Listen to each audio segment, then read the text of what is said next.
될지 모릅니다. 그럴 때 여러분에게서 하나님의 형상이 나올지 사탄 마귀의 형상이 나올지 한번 보시라. 어떻게 속 뒤집어 놓는 상황이 있으셨어요?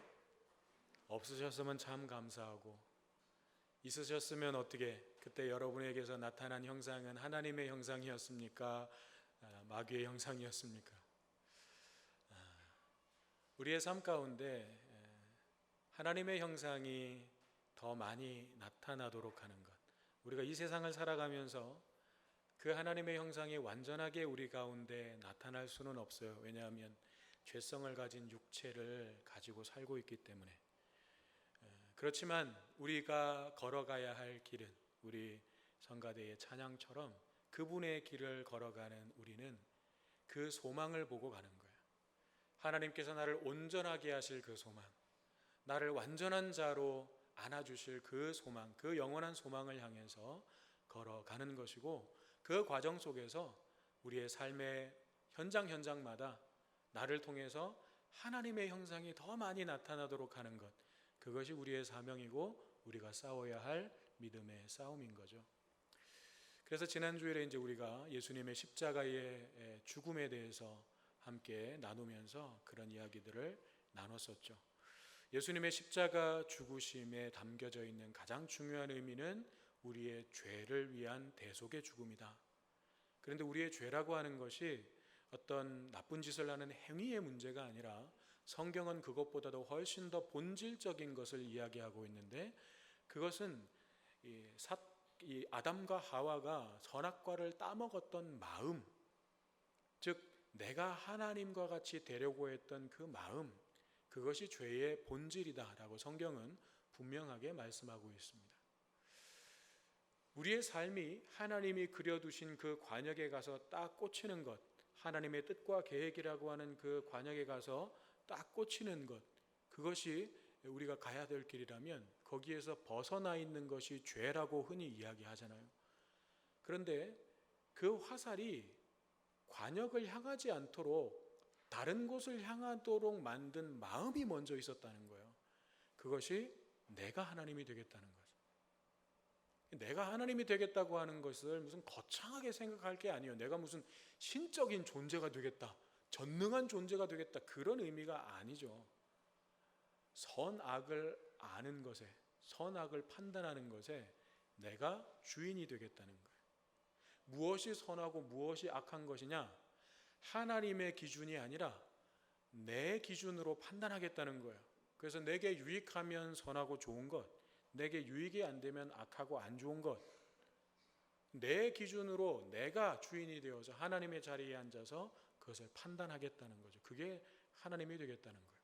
그리고 또 한 가지는 내가 가장 높은 자가 되겠다. 이게 사탄의 마음인 거죠. 지극히 높은 자와 같아지리라. 이것이 사탄이 가지고 있었던 마음이에요. 이 마음이 결국 아담과 하와가 선악과를 따먹었던 마음인 거죠. 이 사탄의 마음이 그 마음 속에, 아담과 하와의 마음 속에 들어가면서 결국 그들이 하나님 앞에 죄를 짓게 된 거죠. 그래서 이 사탄의 모습, 더 높아지고 내가 섬김을 받기를 원하는 이 모습들이 제자들의 모습 속에도 있었어요. 서로 높은 자리를 차지하기 위해서 똑같은 마음들을, 그런 욕심들을 가지고 있었죠. 그런데 야고보와 요한, 이 두 형제, 어머니가 이제 그 두 아들을 대표한 것이지만 먼저 선수를 치면서 예수님에게 청탁을 했고, 그것을 본 다른 제자들이 다 붕괴했죠. 왜냐하면 자기들도 똑같은 마음이었는데. 그래서 예수님께서는 제자들의 그 마음속이 다 같은 욕심들, 사탄의 형상이 지배하고 있는 것을 보시면서 뭐라고 말씀하셨습니까? 그건 세상 사람들의 모습이다. 세상은 그런 것들이 당연하다. 세상의 권세자들은 자기 아랫사람들을 임의로 부리고 권세를 그들에게 부린다. 그게 세상의 모습이다. 그렇지만 너희들은 그렇지 않아야 된다. 너희들은 오히려 낮아지고 섬기는 자가 되어야 되고 서로에게 종이 되어줘야 된다. 그것이 하나님의 형상이다. 세상이 가지고 있는 사탄의 형상과 다른 그 반대에 서 있는 하나님의 형상은 바로 그런 것이다 라고 예수님 말씀해 주셨고, 그것을 보여주시기 위해서 예수님께서 이 땅에 오셨다는 거죠. 그리고 그런 섬김과 종됨의 극치가 자기 생명을 많은 사람들을 위한 대속물로 내어주는 것이다. 내가 그것을 위해서 왔다라고 말씀해 주셨습니다. 그러므로 우리가 섬김을 받는 자가 되고 싶어하는 것, 누군가보다 더 위에 있고 싶어하는 것, 그 욕심에 이끌려 살아가는 것은 결국 하나님을 버리고 사탄을 따라 살겠다는 아주 심각한 죄라는 거죠. 근데 이것을 심각한 죄, 하나님의 반대편에 서 있는 사탄의 형상으로부터 나오는 것이라는 것을 깨닫지 못하면, 그것을 깊이 내가 인식하지 못하면 하나님께서 우리에게 베풀어 주신 구원, 그런 하나님의 반대편에 서서 내가 하나님 되겠다고 했던 그런 우리를 하나님의 자녀로 삼아주신 그 구원이 얼마나 크신 은혜였고 사랑이었는지를 우리가 가슴으로 느낄 수가 없는 거예요. 그러니까 늘 지식적으로는 알고 있어요. 성경 공부를 통해서, 신앙생활을 통해서, 설교를 통해서 수도 없이 들어왔던 내용이기 때문에 예수님이 나를 내 죄를 위해서 죽으셨고 부활하셨고 그래서 내가 하나님의 자녀가 되었고, 그게 그냥 머릿속으로만 남아있는 지식이지 내 가슴을 울리는 감사가 되지 못한다는 것입니다. 두 번째, 예수님의 십자가 죽음에 담긴 의미는 뭐였습니까? 하나님의 형상의 완전한 모습은 결국 자기 생명을 내어주는 희생적 사랑이다. 그것을 예수님께서 십자가의 죽음을 통해서 우리에게 보여주신 거죠. 본을 보여주신 거죠. 그러니까 인간이 사탄의 형상으로 살아가기 시작하면서 세상은 싸움터가 됐습니다. 어떤 싸움터예요? 내가 더 높아지고 싶은, 내가 왕이 되고 싶은 그런 싸움을 하는 싸움터가 되고 말았습니다. 인간의 모든 고통과 불행이 거기에서 시작된 거죠. 그런데 이러한 역사가 사람이 이 세상에, 이 지구상에 살아있는 동안에는 끊임없이 반복될 거예요. 왜냐하면 그런 것들이 결국은 사탄의 형상으로부터 나오는 죄의 열매들이기 때문에 그렇습니다. 서로 비교하고, 그래서 누가 더 강한지 힘을 겨루면서 싸우고, 그래서 이긴 사람은 교만하고 진 사람은 열등감에 휩싸여서 저주하고 미워하고 증오하고, 그것이 계속해서 끊임없이 반복되어 일어날 수밖에 없는 거예요. 이런 것들은 어떤 사상이나 정치 이념, 이런 것들, 사회 제도, 시스템, 법, 이런 것들로 해서 끊어질 수가 없는 거죠. 물론 그런 것들을 통해서 많이 개선될 수는 있습니다. 좋은 방향으로 바꾸어질 수는 있겠죠. 그렇지만 그 역사가 끊어질 수는 없는 거죠. 오직 예수님만이 그 역사를 끊을 수 있는 분입니다. 그런데 예수님께서 선택하신 방법은 뭐였습니까? 세상의 방법과 똑같이 힘으로 맞서 싸워서 굴복시키는 것이 아니라 오히려 세상의 그런 권력과 힘들에게 고난을 당하고 십자가에 못 박혀 죽으시는 것이었어요. 그렇지만 예수님의 그 죽음이 힘이 없어서, 그들을 대항하여 이길 힘이 없어서 패배한 죽음이 결코 아니었다는 거죠. 그래서 성경은 예수님이 십자가에서 숨을 거두시는 장면에 대해서 고개를 숙이시니 영혼이 떠나가셨다라고 증거하고 있습니다. 무슨 말이에요? 영혼이 떠나가면 고개가 떨궈지는 거죠. 그렇지만 예수님은 고개를 숙이시니 영혼이 떠나가신 거예요. 즉 예수님께서 당신의 생명을 스스로 희생제물로 내어주셨다는 것입니다. 그 모든 용서받지 못할 하나님을 대적하는 그 죄들을 온몸으로 예수님이 끌어안으신 사랑이었다는 것입니다. 그것이 예수님의 십자가의 죽음에 담긴 의미였죠. 그러므로 우리가 사도신경으로 신앙을 고백하면서 십자가에 못 박혀 죽으시고라고 고백하는 것은 거기에 어떤 의미도 담겨 있는 거예요. 사탄의 형상으로 살아가던 나도 이제 예수님과 함께 십자가에 못 박혀 죽었습니다 라는 고백이 그 속에 담겨져 있는 것이다 라고 말씀을 드렸죠. 이게 지난 주일에 우리가 함께 나눴던 사도신경의 내용이에요. 오늘은 그 뒷부분의 내용인데 사실은 이게 연결되어 있는 것이기 때문에 제가 좀 길게 말씀을 드린 거예요. 오늘은 그 뒤의 내용, 장사된 지 사흘 만에 죽은 자 가운데서 다시 살아나심, 예수님의 부활에 관한 내용입니다. 신앙 고백이에요. 그런데 사도신경은 예수님의 부활을 말하기 전에 먼저 장사된 지 사흘 만에 라고 하는 이 구절을 앞에다가 넣어놓고 있어요. 왜 그럴까요? 그냥 예수님께서 십자가에서 죽으셨고 죽은 자 가운데서 살아나셨다, 부활하셨다 라고 해도 될 것을 장사된 지 사흘 만에 라고 하는 것을 앞에다가 이렇게 넣어놨어요.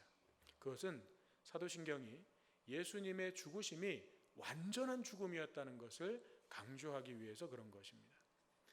왜 그렇게 해야 됐었냐면 기독교의 역사에 있어서 가장 많은 의심과 공격을 받은 것이 예수님의 죽으심과 부활이에요. 여기에서부터 수많은 이단들이 나왔습니다. 예를 들면 예수님은 신이니까 하나님의 아들이시고 신이기 때문에 죽을 수 없다. 신이 어떻게 죽냐? 그래서 예수님의 십자가 죽음은 잠시 기절한 척 하신 것이다. 죽은 척 하신 것이다. 가짜로 죽은 것이다. 이렇게 이야기하는 이단들이 나오기도 했고, 또 그 반대로 아니다. 예수는 사람이다. 그래서 예수의 부활은 거짓말이다. 죽은 사람이 어떻게 부활하냐? 예수는 사람이기 때문에 예수의 부활은 거짓이다 라고 이야기하는 그런 이단들도 많이 나왔습니다. 그래서 이런 부분들에 대해서 분명한 신앙적 기준과 우리의 고백을 담기 위해서 사도신경은 앞에 예수님의 죽으심이 완전한 죽으심이었고 그 죽음과 사망의 권세를 깨뜨리고 예수님께서 부활하셨음을 분명하게 기록하고 있는 것입니다. 이 사도 요한도 요한복음 19장 32절 이하에 보면 로마의 군인들이 창으로 예수님의 옆구리를 찔렀음을 기록하고 있습니다. 그래서 그 옆구리에서 물과 피를 쏟았다. 다시 말하면 로마 군인들에 의해서 예수님의 죽음이 확인되었다. 그래서 예수님의 죽으심에 대해서 너희가 의심하지 마라. 이것은 완전한 죽음이었다라는 것을 사도 요한도 증거하고 있습니다. 그래서 그 뒤의 내용도 보면 니고데모가 예수님의 장례를 위한 물품을 준비해서 오고 또 아리마대 요셉이 무덤을 제공하는 그런 예수님의 장례의 이야기가 무덤에 장사되는 그 이야기가 쭉 나오고 있는 거죠. 그게 다 예수님의 죽으심은 완전한 죽으심이었다라는 것을 증거하고 있는 것입니다. 이처럼 성경과 사도신경에서 예수님의 죽음이 완전한 죽음이었음을 강조하는 것에는 크게 세 가지 이유가 있습니다. 첫째는 우리의 죄를 짊어지신 예수님이시기 때문에 그 예수님께서 완전히 죽지 아니하시면 결국 우리의 죄에 대한 하나님의 심판도 완전히 이루어진 것이 아닌 게 되는 거예요. 예수님의 죽으심이 완전한 죽음이실 때에 그것은 우리의 모든 죄에 대한 하나님의 심판도 완전히 이루어졌다는 의미입니다. 그래서 성경과 사도신경은 예수님의 완전한 죽음을 강조하고 있는 것입니다. 두 번째는 예수님이 십자가에서 완전히 죽으셔야 그 십자가에서 나의 옛사람도 완전히 죽는 거예요. 왜냐하면 예수님이 죽으셨던 그 죽음의 자리는 결국 누가 있어야 되는 자리였습니까? 내가 있어야 되는 자리였어요. 그래서 나를 대신하여 예수님께서 죽으셨기 때문에 예수님께서 완전히 죽으실 때에 그 죽음이 곧 나의 죽음도 되는 거예요. 그래서 예수님의 그 완전하신 죽음이 없으면, 이게 세 번째 이유인데, 완전한 죽음이 없으면 부활도 없는 거죠. 부활이라고 하는 것은 완전한 죽음을 전제로 하는 것입니다. 근데 예수님께서 완전한 죽음이 없었다면, 그것이 어떻게 된 건지, 완전히 죽으셨는지 어쩐지 잘 모르겠다 이래버리면 부활도 없는 거예요. 부활도 확신할 수 없는 거예요. 그렇다면 우리의 부활도 확신할 수가 없는 것입니다. 그렇다면 우리는 오늘 이렇게 맑고 화창하고 좋은 날씨에 정말 헛된 시간을 이곳에서 보내고 있는 거예요. 예수님의 죽으심과 부활하심이 정말 완전한 것이었음을 믿지 못한다면 우리는 이곳에 정말 헛되게 앉아 있는 것이고 여러분들보다 더 헛된 삶을 살아가고 있는 것은 바로 저입니다. 저는 그것 때문에 목회를 하고 있는 거잖아요. 그 사실을 분명히 붙잡고 그 소망 가지고 제 삶을 하나님께 드린 거잖아요. 그러니 저는 얼마나 바보 같은 삶을 사는 자가 되는 거예요. 그래서 우리가 예수 그리스도의 죽으심과 부활에 대해서는 우리가 완전한 죽음이셨고 완전한 부활이었음을 우리가 분명하게 믿는 믿음으로 서야 되는 것입니다. 자, 이처럼 예수님의 완전한 죽음이 없이는 부활도 없는 것이고 예수님의 죽음과 부활하심이 없다면 나의 죽음과 부활도 없는 거예요. 예수님께서 내 죄를 대신해서 십자가에서 완전히 죽으셨기 때문에 나의 죄가 하나님 앞에서 완전히 소멸된 거예요. 영원히 소멸된 거예요. 그 내 모든 죄에 대한 대가가 완전히 지불된 거예요. 그래서 내가 하나님의 자녀가 될 수 있는 거예요. 예수님께서 사망의 권세를 깨뜨리시고 부활하셨기 때문에 우리는 영원한 생명, 하나님 나라의 소망을 가질 수 있는 것입니다. 그런데 우리가 이 예수님의 죽으심과 부활하심에 대해서 늘 우리를 위한 것이라고 고백하지만, 나를 위하여 예수님이 죽으셨고 내게 생명 주시기 위하여서 부활하셨다고 늘 고백하지만, 항상 그 사건은 예수님에게 초점이 맞춰져 있어요. 그 사건이 결국 나를 위한 것이라면 내 삶에 연결되어야 되잖아요. 예수님의 죽으심과 부활은 내 삶에 연결되어야 되는 거잖아요. 그런데 우리는 가만히 생각해 보면 부활과 죽으심, 십자가의 죽으심과 부활은 예수님의 것이에요. 그건 내 것이 아니야. 나를 위한 것이라고 말은 하면서 그건 예수님께서 하신 것이고 예수님께 해당되는 것이고, 그건 나에게 해당되는 것은 하나님 글쎄요. 예수님의 죽으심과 부활하심이 결국은 내 삶에 연결돼야 돼요. 그러면 그 연결고리가 뭘까? 그것이 어떻게 내 삶 가운데 연결되는 것일까? 한 단어로 이야기하라면 저는 그것이 변화라고 말씀드리고 싶습니다. 변화예요. 죽음에서 부활, 이건 비교할 수 없는 완전한 변화예요. 전혀 다른 상태로의 변화예요. 결국 예수님께서 우리에게 보여주신 것은, 예수님이 죽으시고 완전히 죽으시고 또 완전히 부활하신 것은 바로 우리가 그렇게 변화된다는 것을 보여주신 거예요. 그 변화의 첫 번째 의미는 뭐예요? 우리의 신분의 변화예요. 예수님 이전에 나는 하나님과 멀리 떨어져 있던 존재예요. 하나님과의 관계가 끊어져 있던 존재예요. 그래서 하나님을 만날 수도 없고 하나님 나라에 갈 수도 없는 존재였어요. 그렇지만 예수님의 죽으심과 부활을 통해서 나는 하나님 나라의 신분을, 국적을 회복한 거예요. 하나님 나라 국적을 회복한 거예요. 새로 취득한 건 아니에요. 왜냐하면 원래 우리의 신분은 그거였거든요. 창세기 1장 2장에서 하나님께서 창조하셨던 그 사람의 모습은 하나님의 형상을 그대로 가지고 있었고, 또 하나님께서 그 코에 생기를 불어넣으셔서 생령이 된 사람이었어요. 생령이라고 하는 것은 원어적인 의미로 보면 호흡하는 생명, 참으로 살아있는 존재라는 뜻이었어요. 그렇게 우리의 본래의 국적은 하나님 소속이었어요. 그런데 그걸 빼앗긴 거죠. 잃어버린 거죠. 죄로 인해서. 그래서 다시 하나님께서 그것을 우리에게 회복시켜 주신 거예요. 그게 우리의 가장 근본적인 변화예요.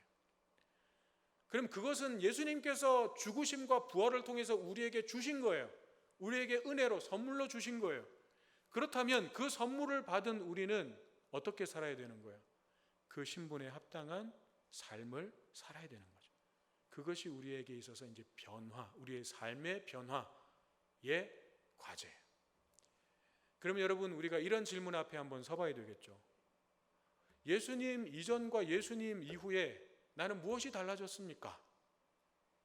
세계 역사도 예수님을 기준으로 그 이전과 그 이후로 나뉘죠. 우리가 기원 전이라고 하는 말을 BC라고 표현을 하는데 Before Christ죠. 그리스도 이전, 예수님 이전을 기원 전이라고 이야기하는 것이고, AD, 기원 후라고 할 때 AD라고 하는 말은 라틴어인데 아노 도미니라고 하는 그리스도의 해, 우리 주님의 해라는 뜻이에요. 예수님을 기점으로 역사는 그 이전과 그 이후로 나뉘는 거예요. 물론 세계 사람들이 다 그것을 예수님을 믿는 믿음으로 받아들이는 것은 아니지만, 그냥 그렇게 표기되는 것이 그냥 여기까지 온 것이지만, 어쨌든 역사는 그렇게 나뉘어지고 있어요. 그렇다면 우리의 삶도, 우리의 인생도 그렇게 나뉘어진다는 거예요.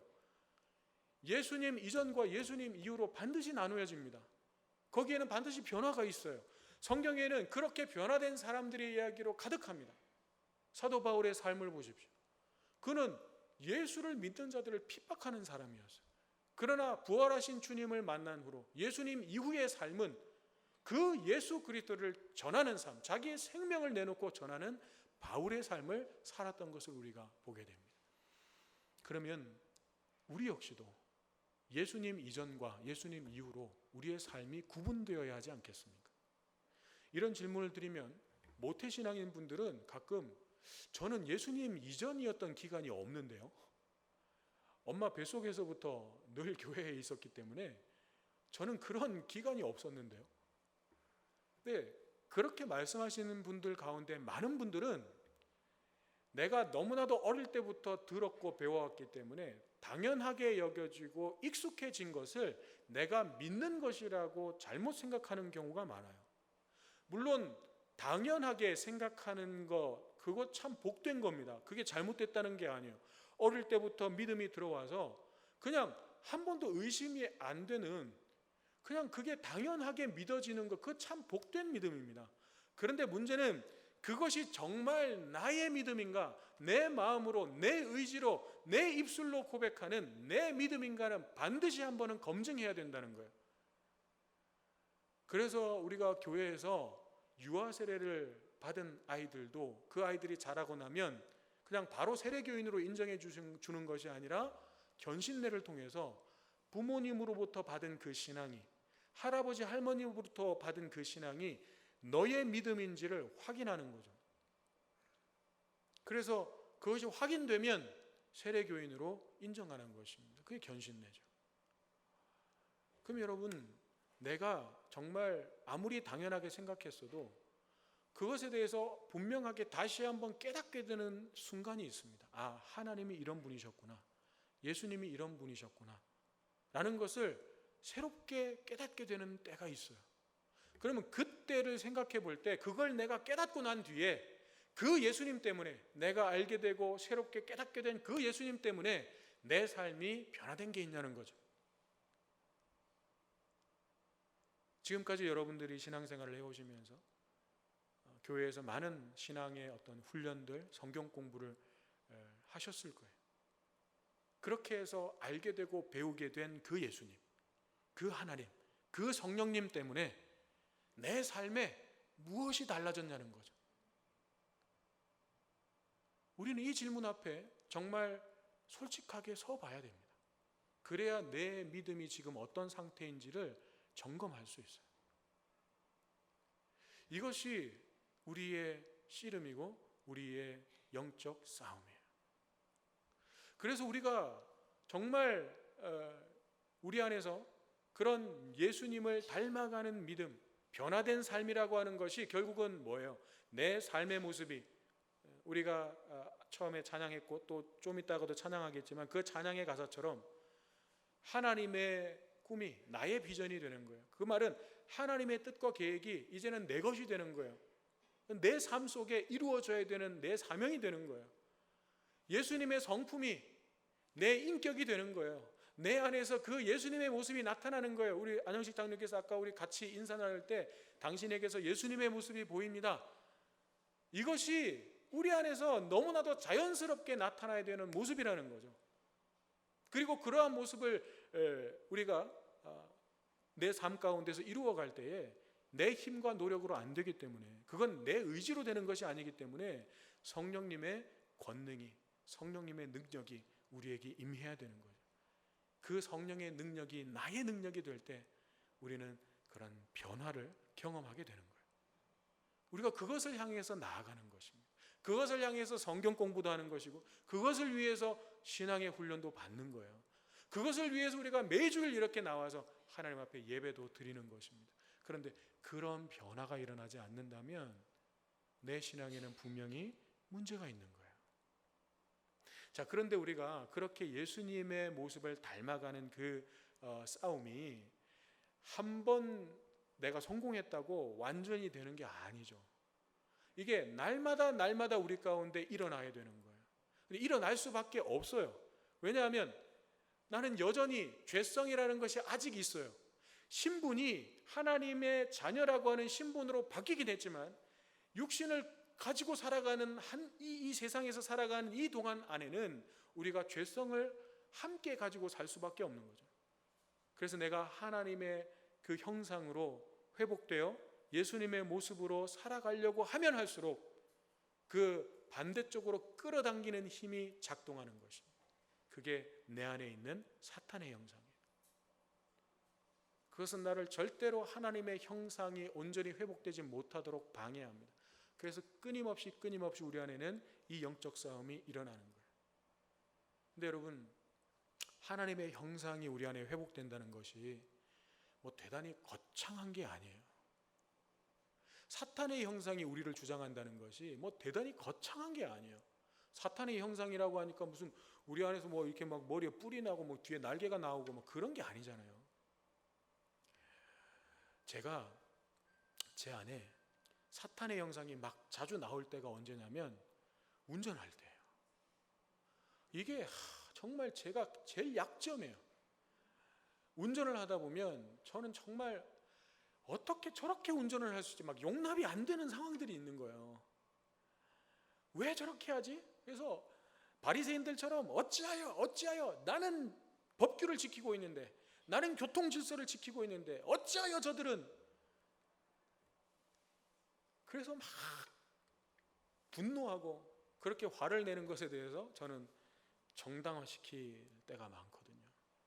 물론 지금은 많이 좋아졌습니다. 저는 분명히 그렇게 고백할 수 있어요. 지금은 완전하지는 않지만 그래도 많이 좋아졌어요. 제가 요즘 가만히 한번 생각을 해보니까 그런 상황들이요, 제가 정말 예측할 수 없는, 정말 갑자기 확 일어나는 상황들이 있지만 대부분은 보니까 제가 어느 정도 느낌적으로 아는 상황들인 거예요. 저 차가 들어올 것 같은데? 저 차가 갑자기 끼어들게 할 것 같은데? 저 차가 갑자기 신호 위반하고 그냥 갈 것 같은데? 라는 느낌이 이미 저한테 딱 들어오는 상황들이거든요, 대부분. 그런데 제가 그걸 무시하고 가는 거죠. 그걸 끼워주기 싫은 거예요. 내가 법규를 지키고 있는데 옆에서 끼어들어와, 나는 절대 용납할 수 없어 하고 그냥 가는 거예요. 그러면 딱 들어와요.